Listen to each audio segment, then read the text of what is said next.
Salut à tous et bienvenue pour une nouvelle vidéo. Alors aujourd'hui je vais vous présenter une autre plateforme qui s'appelle Over the Wall et qui est donc plutôt axée sur tout ce qui est failles applicatives, file system. Alors déjà l'avantage de cette plateforme par rapport à DVWA que j'avais présenté dans la vidéo précédente, c'est qu'ici donc tout se fait en ligne, il n'y a rien à installer, il n'y a pas de machine virtuelle à devoir télécharger ou quoi que ce soit. La seule chose qu'il faut c'est un client SSH. Donc pour ceux qui ne le savent pas, SSH en gros c'est un programme qui vous permet de vous connecter donc à distance sur un serveur comme si vous y étiez physiquement, sauf que là vous êtes connecté à distance. Et ça se trouve grosso modo sur tous les systèmes d'exploitation, que ce soit sous du Linux, sous du Windows, sous Mac, donc il n'y a aucun souci à ce niveau là. Alors Over the Wall ça se présente comment? Ce sont en gros des wargames différents. Alors en wargame, en bref, ce sont des épreuves, alors parfois séparées entre elles, donc parfois ce sont des épreuves qui donnent des points un petit peu comme des challenges à la route nuit, etc. Mais ici, ce sont des épreuves qui sont liées entre elles. Donc c'est-à-dire par exemple que vous commencez par la première épreuve, et le fait de valider la première épreuve vous donne un flag, sauf que le flag en question, en fait, c'est le mot de passe pour se connecter à la seconde épreuve, quoi.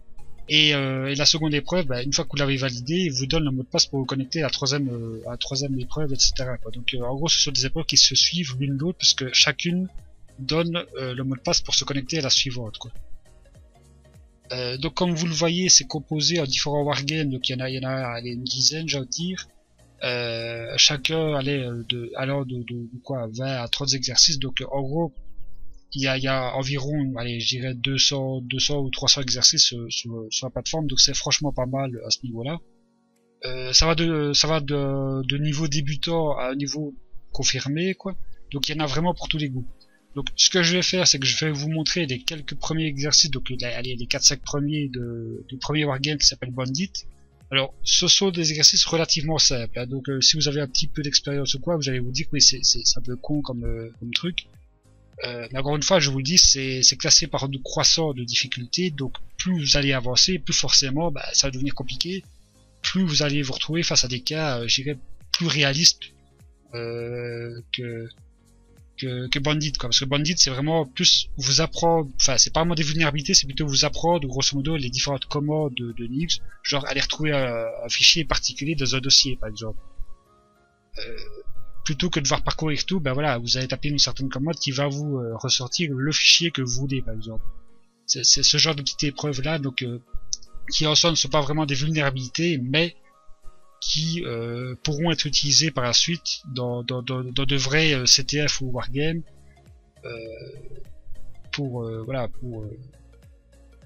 donc ce sont, voilà, je dis que c'est des notions grosso modo que vous allez probablement réutiliser par la suite, quoi.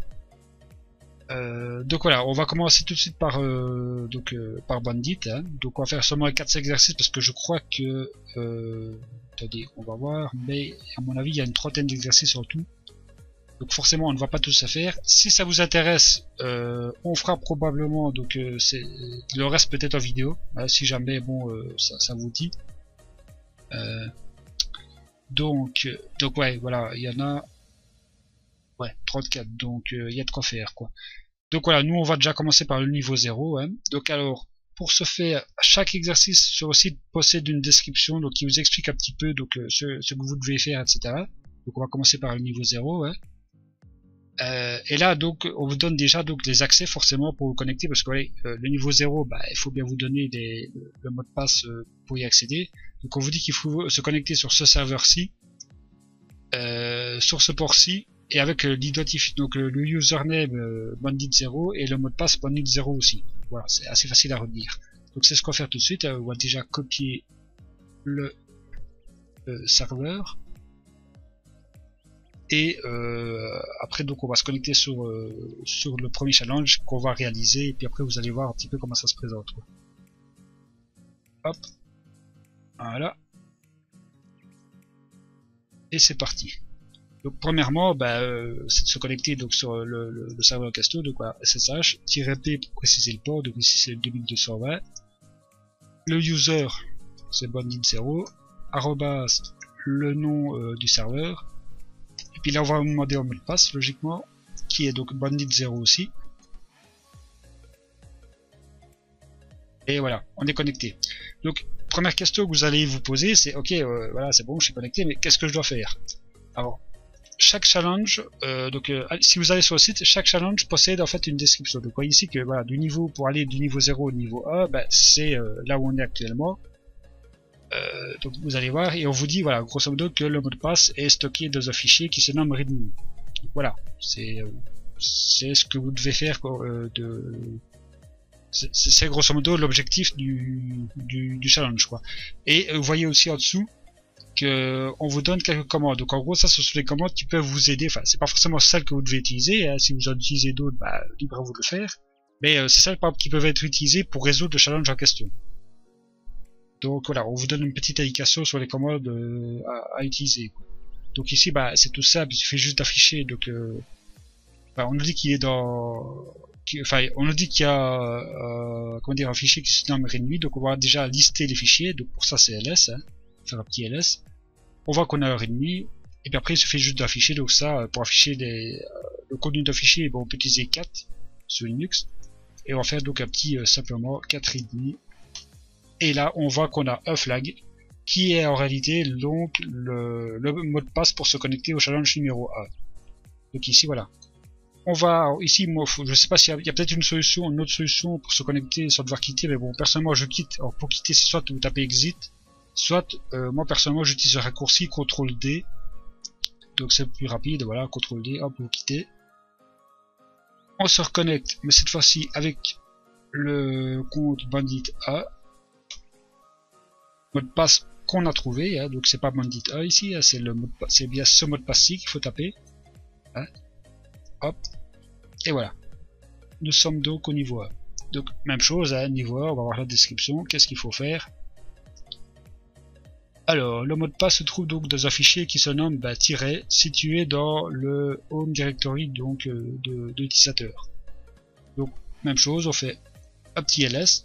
Alors là, on ne voit pas grand chose, mais si vous regardez bien, vous voyez qu'il y a un fichier qui se nomme tiret. Et le problème, c'est que si on essaie de faire 4 tirets, en gros il n'affiche pas le fichier, mais comment dire, il attend que l'on tape quelque chose pour afficher quoi que... Donc en gros il écoute sur la, enfin comment dire, sur stdin. Donc stdin c'est le flux d'entrée, donc en gros c'est ce que vous tapez au clavier, quoi. Alors pourquoi? Parce que en fait le tiret, je crois que dans ce cas précis, c'est il est considéré comme étant synonyme du flux d'entrée. Enfin je sais plus exactement la raison, mais il a une signification spéciale. Et là comment dire, notre shell, enfin notre programme, enfin notre système plutôt, ne comprend pas que non, je veux pas, enfin tirer, ça c'est le nom d'un fichier en gros, c'est pas le flux d'entrée, quoi. Donc ce qu'on va devoir faire, c'est de lui faire bien comprendre que non, c'est un nom de fichier qui se nomme tiret.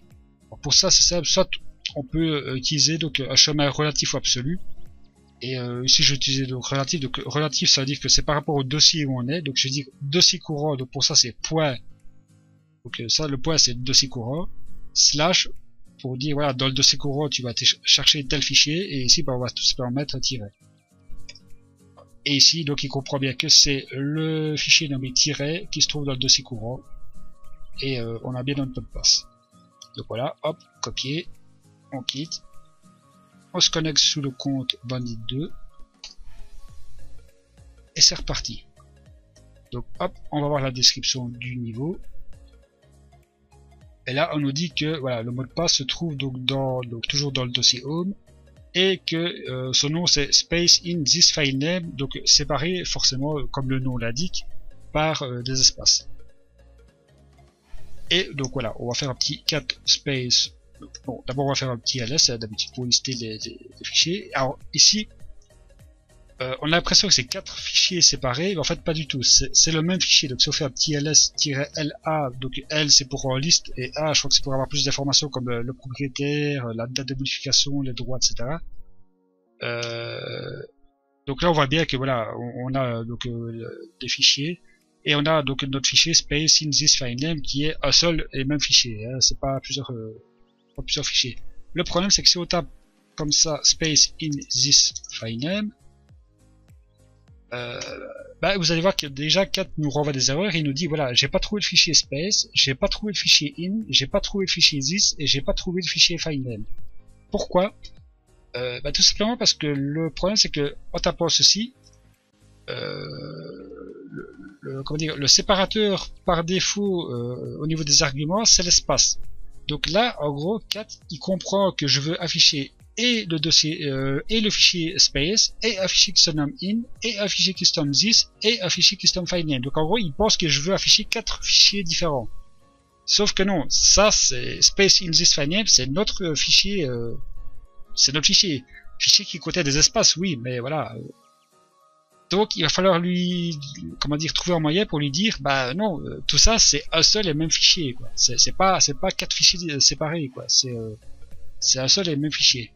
Donc, première solution, il y en a deux que je vais présenter. La première, c'est tout simplement d'entourer le nom du fichier par des guillemets. Donc voilà, au lieu de mettre simplement ça, ben, on met space in this filename entre guillemets. Donc là, notre shell va bien comprendre que le fichier, ben, c'est bien tout ça.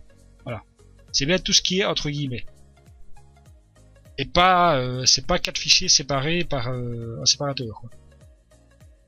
Donc là, ben voilà, vous voyez, hop, ok, il accepte bien, donc il comprend bien que c'est bien un fichier et pas 4 fichiers différents. L'autre solution, c'est d'utiliser ce qu'on appelle le caractère d'échappement. Alors, caractère d'échappement, c'est quoi? C'est un backslash. Alors, qu'est-ce que ce backslash a de spécial? Ben, en gros, ce backslash va dire, ok, le caractère qui suit, donc le caractère qui suit, ben, c'est l'espace. On sait que c'est, bon, ici c'est un espace, il a un comportement, je dirais, habituel, peut-être spécial, ici il sert de séparateur d'espace, mais tu n'en tiendras pas compte, voilà, c'est, si le caractère suivant a un comportement spécial ici, bah, tu n'en tiens pas compte, voilà, c'est un espace, quoi, ici. Donc là, il va bien comprendre que, voilà, l'espace ici n'est pas considéré en tant que séparateur, mais c'est juste un espace, quoi. Et donc là, logiquement, il n'y a pas de problème, parce que là il comprend bien qu'il ne doit pas tenir compte de l'espace comme en tant que séparateur. Donc voilà, ça c'est deux solutions possibles, et ça c'est le genre de truc que vous risquez parfois de retrouver quand vous avez, je sais pas moi, sur Windows même, programme files par exemple, ben, vous avez programme espace files. Si vous tapez programme files sans mettre tout ce chemin là entre guillemets, ben on va vous dire ouais mais non. Pourquoi? Parce que l'espace va poser problème, quoi. Et donc voilà, ces deux solutions, c'est soit de mettre tout entre guillemets, soit de mettre un backslash devant, tout simplement. Donc voilà, ça c'était pour niveau 2. Donc niveau 3. Donc vous voyez, ça s'enchaîne plutôt vite, hein, comme exercice, c'est assez petit. Mais ça fait quand même apprendre des notions que vous risquez de retrouver par la suite, quoi. Donc voilà, le problème des espaces, ça c'est quelque chose que probablement vous allez rencontrer un jour ou l'autre. Donc au final c'est des petits exercices, mais c'est pas des exercices qui sont inutiles pour autant. Donc niveau 3. Donc ici on nous dit que le mot de passe se trouve dans un fichier, alors fichier caché, qui se trouve donc dans ce dossier ici. Donc on va faire un petit ls. Hein. Donc là on voit qu'on a notre dossier, hein. On va aller dans notre dossier. Et là on va faire donc encore un ls. Et là le problème c'est que vous voyez, on ne voit rien. Là vous me dites, c'est bizarre parce que là on nous dit qu'il y a un fichier qui se trouve dans ce dossier là. En fait le fichier il est, comment dire, il est caché. Ça veut dire quoi? Ça veut dire que les fichiers cachés ce sont les fichiers qui n'apparaissent logiquement pas, hein, et qui commencent en fait par un point. Donc quand ils commencent par un point, c'est pareil pour les dossiers, hein. Il y a des dossiers cachés, il y a des fichiers cachés. Si vous tapez juste un btls, tout ce qui est fichier caché, dossier caché ne va pas apparaître. Pour qu'ils apparaissent, vous devez faire, par exemple, utiliser une autre option. Moi par exemple j'utilise -a qui, donc là, ah non pardon j'ai oublié tiret, qui donc va vous faire apparaître donc les fichiers dossiers cachés. Alors là vous voyez qu'on en a 3. Alors qu'on a donc un point hidden et on a donc un truc qui se nomme 2 points et point. En fait point et 2 points ce sont des comment dire des liens. Alors le simple point c'est le dossier courant, donc le dossier actuel dans lequel vous êtes, et le 2 points c'est le dossier parent, donc le dossier au-dessus du dossier actuel, quoi. Ce sont des liens, enfin on va appeler ça des liens relatifs, c'est plutôt des liens symboliques que relatifs, mais qui permettent voilà de dire je veux remonter dans le dossier parent, ou je veux encore remonter une fois dans le dossier parent, etc., quoi. Et c'est par rapport toujours à l'endroit où vous êtes actuellement. Enfin, nous, ce qui nous intéresse de toute façon, c'est le fichier done. Alors, comment est-ce que je sais déjà que ce sont des dossiers ou des fichiers? Bon, ici, ça se voit peut-être pas très fort, mais ici, le dossier est en bleu. Et si je veux être certain, je fais un tiret, ls, pardon, -la. Et là, vous voyez qu'on a plus d'informations et qu'ici, on a notamment les droits sur le fichier en question ou le dossier. Mais que vous voyez ici, voilà, il y a un petit D où il n'y est pas. Là, tout simplement, le D, c'est pour directory.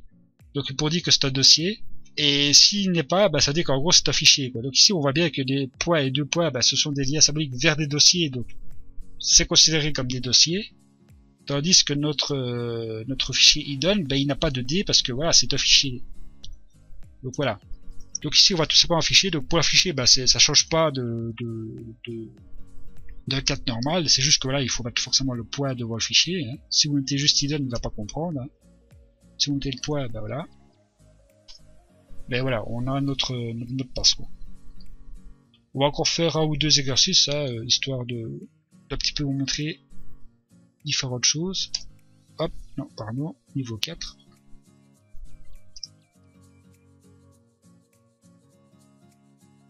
Même chose, hein, on va lire la description du niveau.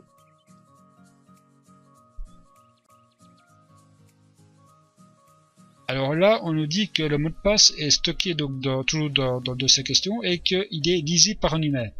Alors, ça veut dire quoi lisible par un humain? On va le voir tout de suite. Donc on va faire un petit ls, -la pour avoir plus d'infos. Hein. Hop, notre dossier, donc on va dans notre dossier. Et là, on voit qu'on a plusieurs fichiers. Donc on se dit, bah, notre mot de passe c'est l'un de ces fichiers là. Maintenant reste à savoir lequel. Alors première solution, on essaie de les afficher tous. Voilà, on les affiche un par un. Hein, donc voilà, on commence par le file 00. Bah, voilà, justement, il commence par un tiret, donc là il considère que c'est une option. Enfin ici, dans ce cas-ci, il considère que c'est une option. Donc pour bien lui faire comprendre, bah, je vais faire plutôt un lien relatif. Voilà. Et là, vous voyez un truc, c'est que déjà, bon, ok, vous affichez le contenu et vous voyez que vous avez plein de caractères un peu bizarres. En réalité, ce sont des fichiers dits, enfin, on appelle ça des fichiers binaires, mais on va dire que c'est de données entre guillemets brutes. Un fichier binaire, par exemple, c'est un programme, et un programme, bah, ça contient grosso modo des instructions. Sauf que quand vous l'ouvrez avec un éditeur de texte ou quoi, bah, l'éditeur de texte, il va vouloir entre guillemets afficher textuellement ce qui est dans le fichier, quoi. Le problème c'est que ça va donner des caractères qui sont parfois pas forcément affichables, donc des trucs un peu bizarres, quoi. C'est pour ça que vous avez donc ces caractères un peu spéciaux et que le contenu ne veut entre guillemets rien dire, quoi. C'est parce que c'est pas enfin c'est plus des fichiers qui sont censés être exécutés plutôt que affichés textuellement, quoi. Voilà. Donc voilà, on peut essayer de trouver notre mot de passe comme ça, mais bon, ici c'est ça parce qu'il y a que 10 fichiers, mais imaginons qu'on en ait 500, s'il faut commencer à faire des 500 fichiers un à un, ça va faire beaucoup. Hein. Donc est-ce qu'il n'y aurait pas un moyen plus simple de, comment dire, d'essayer de trouver, bah, tiens, de pouvoir repérer, tiens, tel fichier il pourrait être intéressant par exemple, de savoir plus ou moins ce que c'est comme fichier. Et devinez quoi, il y a une commande pour ça. La commande c'est file. Et la commande file en gros donne quelques informations concernant le type de fichier. Donc déjà, est-ce que c'est un programme, est-ce que c'est un fichier texte entre guillemets, est-ce que c'est plus une image, est-ce que c'est un programme en 32 bits, en 64 bits, etc. quoi. Donc ça va nous donner des informations sur les différents fichiers. Donc on va faire un petit file et on va pas faire un file d'un seul fichier à la fois, on va dire file de tous les fichiers présents dans le dossier courant. Donc je dis dossier courant et l'étoile en fait c'est un joker pour dire voilà n'importe quel caractère. Donc en gros, bah, n'importe quel fichier présent dans le dossier courant, quoi.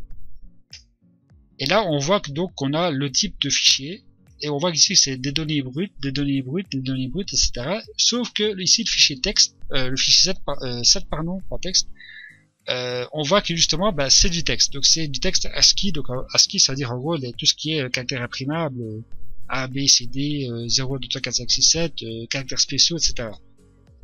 Et certains caractères qui logiquement ne sont pas affichés, mais bon, on s'en fout. Donc on se dit, bah, vu que c'est celui qui sort un peu du lot, à mon avis, le mot de passe doit se trouver donc dans le fichier numéro 7. Donc on teste, hein, fichier numéro 7, et on voit effectivement que NumPad se trouve bien dedans. Voilà. Donc bon, on va faire un petit dernier pour la route, hein, ici, histoire que bon, voilà, on termine sur le niveau 5. Niveau 5, toujours le même principe, hein, on se connecte. Alors oui, j'ai oublié de dire, mais si vous voyez pas le mot de passe s'afficher, c'est normal. Sur Linux, quand vous tapez un mot de passe, il ne s'affiche jamais. Donc en gros, c'est juste pour éviter que quelqu'un passe derrière vous et voit, ah tiens, ce mot de passe il fait 10 caractères. Donc sur Linux, quand vous tapez un mot de passe, vous tapez, il n'y a rien qui apparaît à l'écran, mais derrière, c'est bien enregistré, quoi. Donc faut pas s'inquiéter de ne rien voir, quoi. Et je sais que les premières fois, bon, souvent on se dit, mais c'est pas normal, il y a un bug. Non, c'est logique. Donc voilà, niveau 5, et on en restera là pour cette vidéo. Donc ici voilà, on nous dit donc que forcément le mot de passe se trouve dans le dossier en question. Et on nous donne quelques indications concernant ce fichier. Donc, on nous dit qu'il est lisible par un humain, donc comme je l'ai dit, fichier texte ASCII, quoi, pas fichier binaire avec plein de caractères spéciaux, quoi. Qu'il fait 1033 bytes en taille et qu'il n'est pas exécutable. Alors pourquoi est-ce qu'on nous donne ces infos là? Bah, tout simplement on doit faire un petit ls déjà, hein. On va aller dans le dossier, on va refaire un ls, et là vous voyez que on a un petit peu une tétrachier, enfin une tétrachier ça va, il y en a que 20, mais bon voilà, c'est déjà quand même pas mal. De dossiers, ici vous voyez que c'est des dossiers, donc on va essayer d'aller dans le premier dossier, on fait un petit ls, et là on voit aussi qu'on a encore plein de fichiers. Donc en gros, ça veut dire que notre mot de passe, bah, il se trouve dans l'un de ces dossiers-là, et c'est l'un des fichiers du dossier. Donc ici ça va, c'est encore relativement faisable à la main, mais imaginez ça fois 20, fois 30, ça commence à devenir un petit peu plus chaud. Hein. Donc voilà. Donc faudrait essayer de trouver un moyen d'avoir des informations, ou de pouvoir genre cibler des dossiers, des fichiers particuliers, de dire voilà, je voudrais trouver tel type de fichier par exemple. Ça il y a moyen de faire, c'est avec la commande find. Donc find c'est pour, comme son nom l'indique, trouver donc un fichier par exemple, et on peut ajouter des options à find pour dire voilà, je voudrais un fichier, mais pas n'importe lequel, je voudrais un fichier par exemple de tel type ou de telle taille, ou un programme qui peut être exécuté ou qui appartient à tel utilisateur, etc. Donc c'est ce qu'on utilise ici. Alors si vous voulez savoir des options d'une commande, ça je l'ai pas dit avant, mais c'est valable pour toutes les commandes, souvent, vous tapez le nom de la commande, --help, et vous avez une description détaillée donc des différentes options. Ou alors, autre possibilité, vous tapez man, donc man en gros c'est la documentation de tout ce qui est commande et tout. Le nom de la commande, donc ici voilà, ce sera find. Et là vous avez vraiment une description encore plus détaillée donc de toutes les options et du fonctionnement de la commande en question. Donc voilà, ça au niveau documentation, si jamais vous avez un problème, bah hop, man, nom de la commande ou --help, et ça vous sauvera la vie plus d'une fois. Donc ici voilà, on va utiliser la commande find, et donc on va regarder un petit peu les options qui pourraient nous intéresser. Donc pour rappel, hein, notre fichier il est lisible par un être humain, donc c'est pas un fichier binaire, et il fait 1033 bytes en taille, et il n'est pas exécutable. Alors ici vous voyez que on a différentes options, et que on a une option readable et une option ici size. Donc entre guillemets, est-ce qu'il est lisible, est-ce que, enfin, quelle taille fait-il, quoi. Donc précisément deux des informations qu'on nous donne. Ici vous voyez executable, mais comme notre programme n'est pas exécutable, bah, on s'en fout de cette option là. Donc ce qu'on va dire, c'est qu'on veut un fichier donc find à partir donc de ces courants. On va attendez, non, 2 petites secondes, je vais juste remonter d'un dossier parce que là je suis dans maybe here 00. Donc je vais remonter le dossier, voilà. Find à partir de ces courants, donc sur n'importe quoi. Et tu vas essayer de me trouver donc un fichier qui est readable. Et donc au niveau size, alors qui fait précisément 1033. Et je pense qu'ici il faut lui préciser encore comment dire, un caractère. Oui, un caractère. Alors je sais plus ce que c'est, je crois que c'est C pour caractère, il me semble. Voilà. Et là, vous voyez que la commande nous renvoie donc nous renvoie un autre fichier. Alors, elle a trouvé un fichier qui correspond donc à ces paramètres-là, donc qui est lisible et qui fait une taille précise de 1033 caractères, qui est situé donc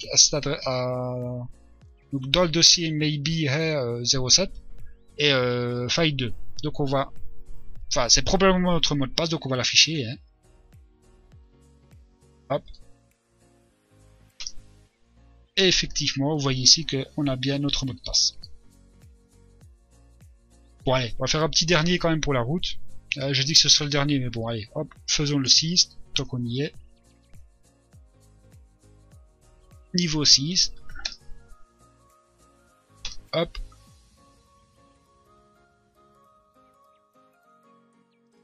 Donc là c'est à peu près le même principe, sauf qu'ici il n'est pas dans le dossier courant, mais il peut être n'importe où sur le serveur. Donc c'est, voilà, c'est, on vous dit pas où il est exactement. Donc là effectivement, chercher à la main, ça risque d'être un petit peu compliqué. Hein. Si vous commencez à devoir chercher dans tous les dossiers de tout votre PC pour essayer de trouver un fichier qui contient un mot de passe, ça va être un peu long.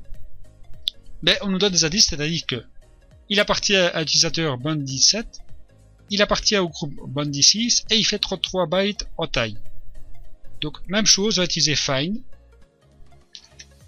Find, mais cette fois-ci on va plus faire une recherche sur le dossier courant, mais sur la racine. Donc la racine c'est slash pour Linux, hein, donc le slash ça veut dire c'est voilà, comme le entre guillemets votre disque dur C sur Windows ou notre lettre, hein, mais c'est la racine de votre disque. Find, et donc on va lui dire que l'utilisateur pardon auquel il appartient c'est Bundy7, le groupe auquel il appartient c'est Bundy6, et au niveau de taille il fait très précisément 33 si je me souviens bien, ouais, 33 caractères de nom. Donc on va voir si notre command find trouve un fichier qui correspond à ces arguments là. Alors le premier ici c'est qu'on se tape plein de d'erreurs. Un moyen très simple de les virer, c'est sous Linux grosso modo tout est fichier, donc même le flux d'entrée est un fichier, le flux de sortie, donc sortie c'est ce qui est affiché à l'écran, est un fichier, et les erreurs sont aussi un fichier. C'est représenté en général, je crois, par les entrées 0, 1 et 2, je crois. Et le flux d'erreurs, il me semble que c'est la sortie 2. Et ce qu'on va faire ici, c'est qu'on va lui dire, le flux d'erreurs, tu vas le rediriger vers un fichier spécial qui s'appelle defnull, qui pourrait être grosso modo comparé à un trou noir. Donc ça veut dire que tout ce que vous ne voulez pas, tout ce que vous voulez entre guillemets jeter ou ne pas tenir compte, vous l'envoyez vers defnull. Defnull, c'est vraiment la poubelle, tout y tombe et voilà, c'est vraiment le trou noir dans lequel vous balancez ce que vous ne voulez pas, quoi. Donc ici en fait on va lui dire que toutes les erreurs, tu vas rediriger ça vers defnull, donc les erreurs ne seront pas affichées. Alors, on laisse un petit peu chercher. Et là vous voyez que il nous a trouvé un fichier qui correspond à ces paramètres là, qui se trouve ici. Donc on s'imagine, et en plus vous voyez que le nom c'est bundy7.password, donc bon, il y a de très fortes chances pour que ce soit notre mot de passe. On l'affiche, et effectivement, c'est bel et bien notre mot de passe. Donc voilà, là on vient déjà de faire les 6 premiers niveaux donc, de Bandit.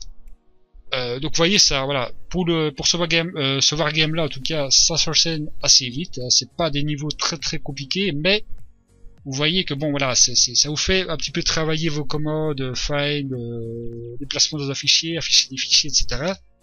Encore une fois, là, on a fait que les 6 premiers niveaux, donc il y en a encore une trentaine, donc enfin il y en a 30, 30, je crois en tout. Donc il y a de quoi faire et ce ne sera pas à chaque fois des finds jusqu'à la fin, je vous rassure. Mais voilà. Alors pour les autres wargames, plus vous allez avancer, plus ça va, comment dire, aller vers des choses plus concrètes. Donc ici, vous allez me dire, oui, mais c'est pas trop de la sécurité informatique. C'est vrai, c'est pas vraiment la sécurité. Mais comme ils le disent, voilà, ici c'est Bandit, c'est vraiment un wargame fait pour les débutants, ceux qui n'ont pas l'habitude de ce genre de, comment dire, de challenge. Et donc pour un petit peu les entraîner et leur faire apprendre un petit peu à, voilà, à manipuler un petit peu la ligne de commande, à découvrir certaines commandes, voilà, s'ils doivent rechercher un fichier, s'ils doivent lister des fichiers, s'ils doivent, je sais pas moi, faire certaines choses, ben voilà, c'est ce petits exercices comme ça qui vont leur apprendre tout doucement à devoir un peu manipuler tout ça. Parce qu'ils en auront probablement besoin dans des challenges plus complexes. Et que voilà, s'ils arrivent dans ces challenges là et qu'ils ne connaissent absolument rien à la ligne de commande ou qu'ils savent même pas à la limite afficher un fichier, ça va être un peu compliqué. Donc voilà, Bonnet Zero, j'ai envie de dire que voilà, il faut pas forcément négliger en se disant ouais mais bon c'est super simple, c'est bon, j'en ai rien à foutre. Ça peut être quand même intéressant. Et encore une fois, moi, ici le but c'est vraiment de vous faire découvrir plutôt une plateforme d'apprentissage plutôt que de vous dire ouais, le fait que ces challenges là quoi. Non non, faites ce que vous voulez. De toute façon, même chose que DVWA, si jamais vous bloquez, vous pouvez trouver les solutions sur internet, donc c'est ça aussi qui est cool. Et c'est aussi pour ça que je pourrais éventuellement me permettre de faire des vidéos dessus. C'est que c'est pas interdit de poster des solutions, quoi, parce qu'il n'y a pas de classement, il n'y a pas de challenge, enfin il n'y a pas de, voilà, il n'y a pas de classement comme Rootme, il n'y a pas de points à gagner, il n'y a rien quoi. Mais on se rapproche quand même vachement plus d'un concept à la Rootme que DVWA, pardon. Où là c'était vraiment voilà, il y avait 10 vulnérabilités, bah tu prends celle que tu veux, t'exploites celle que tu veux, etc. Ici on a quand même un cheminement, je dirais, entre les challenges quoi. Donc voilà, je crois que c'était à peu près tout ce que je voulais dire sur Over the Wire. Donc voilà, franchement c'est une plateforme que je vous conseille pour tout ce qui est applicatif, système, elle est vraiment géniale. N'hésitez pas, si jamais vous avez des questions ou autres, n'hésitez pas à me contacter si besoin est, parce que voilà, je sais que souvent en plus c'est un domaine où au début personnellement, la première fois que j'ai testé ce genre de choses, j'étais paumé, hein. Enfin je savais même pas ce qu'il fallait faire, etc. Mais c'est à force de, ouais, justement, c'est à force de faire ce genre de petits exercices que bah, vous allez finir par comprendre un petit peu le truc, et vous verrez qu'au bout d'un mois ça devient vraiment amusant de chipoter avec ça et que ça change un petit peu de ce que vous voyez habituellement, donc du web, etc. Voilà, ici c'est un petit peu un domaine un peu différent. Donc voilà, voilà, dites-moi ce que vous en pensez. Même chose, pareil, si vous avez des questions, posez-les. Et sur ce, bah, je vous dis à la prochaine pour une autre vidéo.